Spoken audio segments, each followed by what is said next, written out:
Friends, कई बार mind में एक साथ बहुत सारी चीज़ें चलती है। समझ नहीं आता कि पहले हम कौन सा काम करें।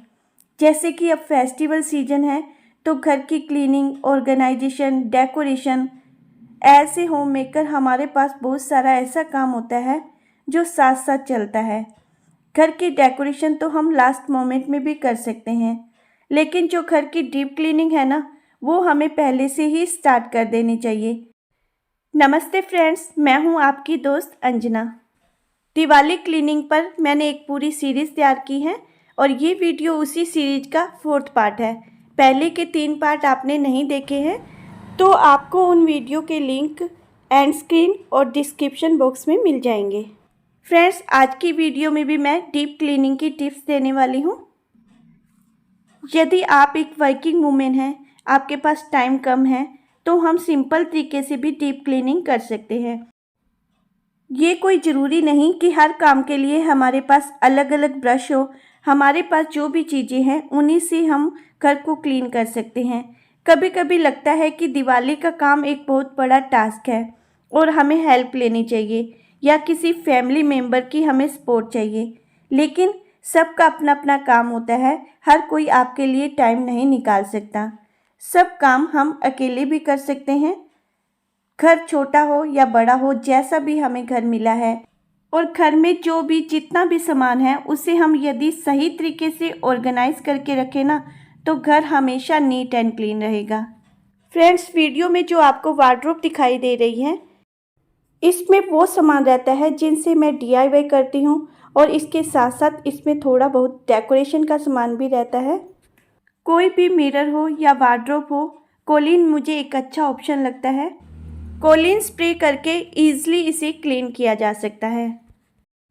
आज मैं कोलिन की हेल्प से ही सारी चीज़ों को क्लीन करने वाली हूँ। क्लीनिंग के साथ साथ जो चीज़ें हमारे यूज़ में नहीं आती उन्हें भी हमें हटाना है, ताकि न्यू चीज़ों के लिए हमें स्पेस मिल सके। वैसे तो डीक्लटरिंग में बहुत ज़्यादा टाइम जाता है, लेकिन एक एक पार्ट को जब हम क्लीन करते हैं, डीक्लटरिंग करते हैं, तो ये बहुत ज़्यादा इजी हो जाता है। दिवाली से पहले यदि रूटीन बनाकर हम क्लीनिंग करेंगे ना, तो हम शॉपिंग, डेकोरेशन सब इजीली कर पाएंगे। यदि हड़बड़ी में करेंगे तो ना तो हम फेस्टिवल सेलिब्रेट कर पाएंगे और ना ही हम घर की क्लीनिंग कर पाएंगे। मैं बहुत ज़्यादा काम एक साथ नहीं फैलाती हूँ, क्योंकि मुझे पता है मुझे सब काम अकेले करने हैं। तो मैं एक एक कॉर्नर को पिक करती हूँ, उसे क्लीन करती हूँ, फिर मैं किसी दूसरे कॉर्नर को पिक करती हूँ। इससे घर भी नहीं फैलता और मेरा काम भी काफ़ी इजी हो जाता है। आज मैं इसी वार्डरोब को क्लीन करूँगी। इसके साथ साथ घर के जितने भी मिरर हैं उन सबको मैं क्लीन करूँगी। और क्लीनिंग के ये सब जितने भी काम हैं मैं इवनिंग टाइम में ही करती हूँ, क्योंकि इवनिंग में एक तो काम कम होते हैं, दूसरा जब हम काम करते हैं तो जो भी हमें थकान होती है, नाइट में सोकर हमें रेस्ट मिल जाती है। लेकिन मॉर्निंग में हमें रूटीन के काम बहुत ज़्यादा होते हैं, जैसे कि ब्रेकफास्ट, लंच बनाना और इसके साथ साथ लॉन्ड्री का काम देखना, सुबह की पूजा करना। लेकिन जो इवनिंग का टाइम होता है, इसमें हमारे पास रूटीन का काम इतना नहीं होता, केवल हमें डिनर बनाना होता है। तो डीप क्लीनिंग के लिए मुझे सबसे अच्छा टाइम लगता है इवनिंग टाइम। वार्डरोब मैंने पूरी क्लीन कर ली है। वार्डरोब को क्लीन करने के बाद जो भी सामान है इन्हें मैं क्लीन करके अंदर रख दूँगी। इस वार्डरोब में वो सामान रहता है जिनसे मैं डीआईवाई करती हूँ। इसके साथ साथ ऑनलाइन जो भी मेरे लिए पार्सल आते हैं वो सब इसी में रहते हैं। इनमें से कुछ पार्सल जिन्हें मैंने अभी तक अनबॉक्स नहीं किया है, जब भी टाइम लगेगा तो मैं इन्हें अनबॉक्स करूँगी।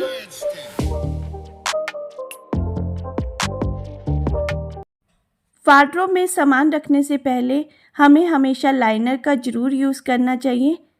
लाइनर का यूज़ करने से एक तो अच्छा दिखता है, दूसरा वार्डरोब भी क्लीन रहती है। इन लाइनर को हम निकाल कर क्लीन कर सकते हैं।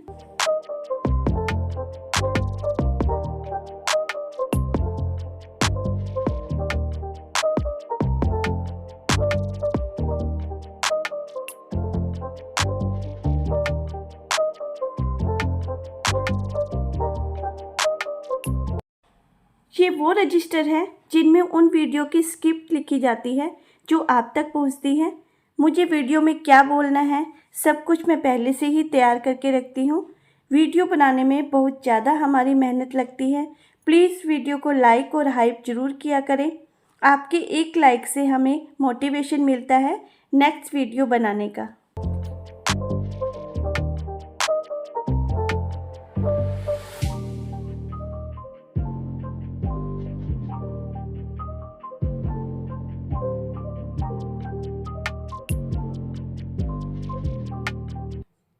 इस बास्केट में वो सब सामान है जो दिवाली डेकोरेशन के लिए मैं DIY करने वाली हूँ। इसकी वीडियो भी मैं आपके साथ ज़रूर शेयर करूँगी।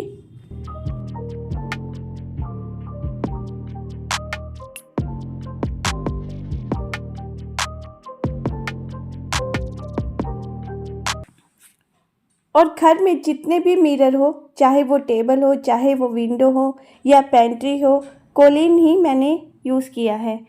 कोलिन एक अच्छा ऑप्शन है। कोलिन स्प्रे करके इसे न्यूज़पेपर से क्लीन करेंगे ना, ये एकदम शाइन करेंगे। मिरर पर कभी भी पानी का यूज़ ना करें। पानी लगने से धीरे धीरे मिरर की शाइन चली जाती है।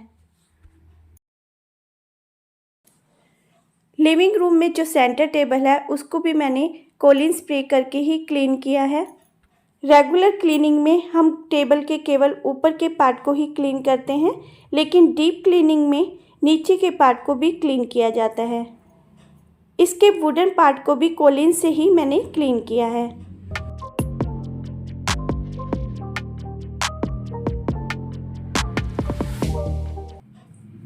मेटल का जो भी सामान है उस पर हमें कभी भी केमिकल का यूज़ नहीं करना चाहिए। इसे हम सूखे कपड़े से पोंछकर भी क्लीन कर सकते हैं। यदि कहीं गंदगी ज़्यादा है तो टूथब्रश पर हल्का सा पानी लगाकर भी इसे हम क्लीन कर सकते हैं। घर को नीट एंड क्लीन रखने के लिए 3 प्रोसेस में काम किया जाता है: डीप क्लीनिंग, डीक्लटरिंग और ऑर्गेनाइजेशन। अब जैसे कि जब भी हम किसी वार्डरोब की डीप क्लीनिंग शुरू करते हैं तो उसके सारे सामान को हम बाहर निकालते हैं। यदि हमने सामान को बाहर निकाला, उसे क्लीन किया और फिर एज इट इज़ उसे वार्डरोब में रखा, इससे कभी भी घर ऑर्गेनाइज नहीं रह सकता, क्योंकि हमने डीक्लटरिंग नहीं की, यानी वो क्लटर नहीं हटाया जो हमारे यूज़ में नहीं आता। कोई भी सामान, चाहे वो कितना ही अच्छा सामान है, कितना ही उसमें पैसे लगे हैं, यदि वो सामान हमारे यूज़ में नहीं आता तो वो क्लटर है। यदि हम क्लटर नहीं हटाएंगे तो वो घर कभी भी ऑर्गेनाइज नहीं रह सकता, क्योंकि सामान उसमें भरता जाएगा और एक टाइम ऐसे आएगा जब वार्डरोब से सामान गिरना शुरू हो जाएगा। तो घर कैसे ऑर्गेनाइज रह सकता है? क्योंकि सामान बढ़ता जाएगा, हमारे पास स्पेस तो उतना ही है। अब जैसे कि 2 बेडशीट हम न्यू लेकर आए हैं, अब 2 न्यू बेडशीट हम कहाँ रखें? क्योंकि हमारे पास तो स्पेस उतना ही है। यदि हम 2 न्यू बेडशीट लेकर आते हैं तो हमें 2 ओल्ड बेडशीट को डिस्कार्ड करना ही होगा, तभी हमारा घर ऑर्गेनाइज्ड रह सकता है। यहाँ पर सभी मिरर लगभग क्लीन हो चुके हैं। कोलिन से ही इन्हें मैंने क्लीन किया है। आपकी क्लीनिंग कहाँ तक पहुँची है मुझे कमेंट में ज़रूर बताइएगा। दिवाली क्लीनिंग की ये सीरीज आपको कैसी लगी और ये वीडियो आप सबके लिए कितनी हेल्पफुल रही, कमेंट में ज़रूर बताइएगा। मिलेंगे मेरी नेक्स्ट वीडियो में एक नए टॉपिक के साथ। Okay friends, bye bye.